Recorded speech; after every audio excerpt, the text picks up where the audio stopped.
Imagine you spend weeks planning a massive, complicated surprise birthday party for a friend. You sacrifice your weekends, ignore your own errands, and run yourself ragged trying to create the absolute perfect evening. The party happens, your friend says a quick thanks, and then they never mention it again. When your birthday rolls around months later, they send you a generic text message.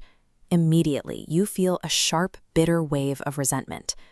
Traditional societal conditioning teaches us that our value is measured by how much we accommodate others.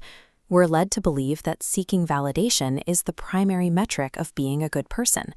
Striving to be universally liked forms a hidden psychological trap that systematically trades our personal freedom for the fleeting approval of others.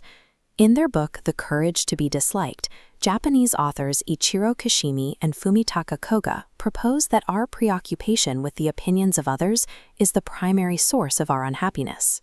They base this on the theories of early 20th century psychologist Alfred Adler. Finding actual joy requires us to uncover the selfish motivations behind our people-pleasing and develop the courage to be disliked. Most of us assume that our current anxiety is the direct result of past traumas or a lack of inherent confidence. Adler proposed a concept called teleology, the idea that our goals manufacture our emotions rather than the other way around. Take someone who feels paralyzed by anxiety and skips a crucial job interview. They believe their fear prevented them from attending. Adler suggests their true goal is avoiding failure. The brain manufactures fear as an excuse to stay safe. We use this same logic for self-hatred or social anxiety, deploying heavy emotions as defense mechanisms against interpersonal risks. Chronic unhappiness functions as a deliberate, active strategy we deploy to remain safely isolated. This defensive strategy corrupts our connections when our primary goal becomes the extraction of external approval. Seeking approval is a structurally rigged game. It requires us to constantly adapt our behavior to other people's ever-changing and unpredictable yardsticks. This zero-sum scale illustrates the mathematical reality of the dynamic.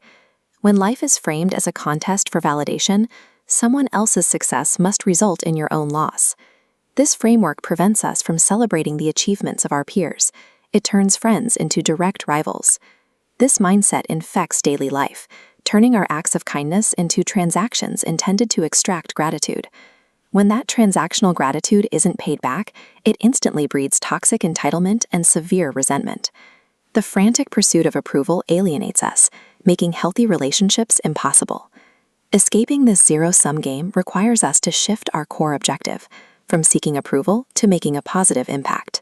For genuinely happy people, helping others is a selfishly motivated pursuit of their own fulfillment. The moment you define for yourself that you are useful to the community, the desperate need for external recognition evaporates. True self-worth is a self-sustaining, internally generated resource. It allows you to remain steady despite the shifting opinions of the outside world. The Adlerian worldview holds that simply by existing, a human being possesses intrinsic value and brings joy to others without needing to earn it. However, no matter how perfectly you behave, someone, somewhere, will inevitably dislike you. Attempting to control or prevent this inevitable dislike is exactly what keeps us imprisoned in unhappiness. Recognizing that the judgments of others are entirely out of your control allows you to step forward authentically. Lasting happiness is not found in universal applause, but in possessing the radical courage to be disliked.